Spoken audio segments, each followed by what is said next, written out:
One day there was a great king walking alone in the woods, but he lost his way, and began to look for someone to help him, and then it was dark, and after a long time he saw a light coming from a far house, and the king walked toward the light until he came to a little hut.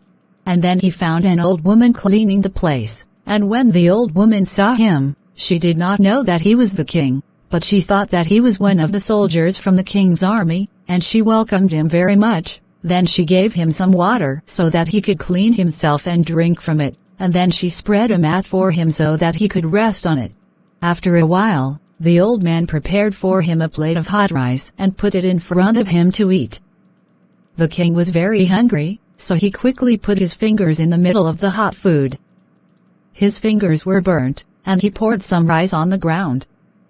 And when the old woman saw this, she said to him, "You are obviously not impatient, O brown and hasty, just like a king, so I ate in a hurry." The king was very surprised by the old man's words and asked her, "Why do you think our king is not impatient and hasty?"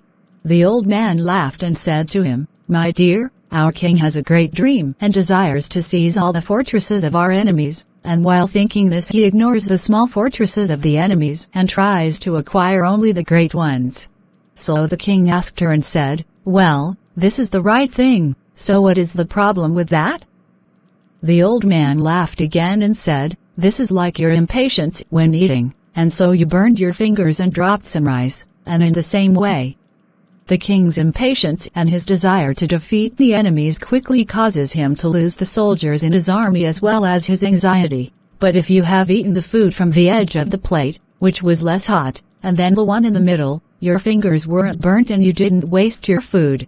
Then she continued, "Similarly, the king was to seize the small fortresses which would strengthen his position, and this would help him in capturing the larger fortresses without losing the soldiers of his army." And when the king heard this, he understood his mistake and realized that one should be patient and not rush into any situation.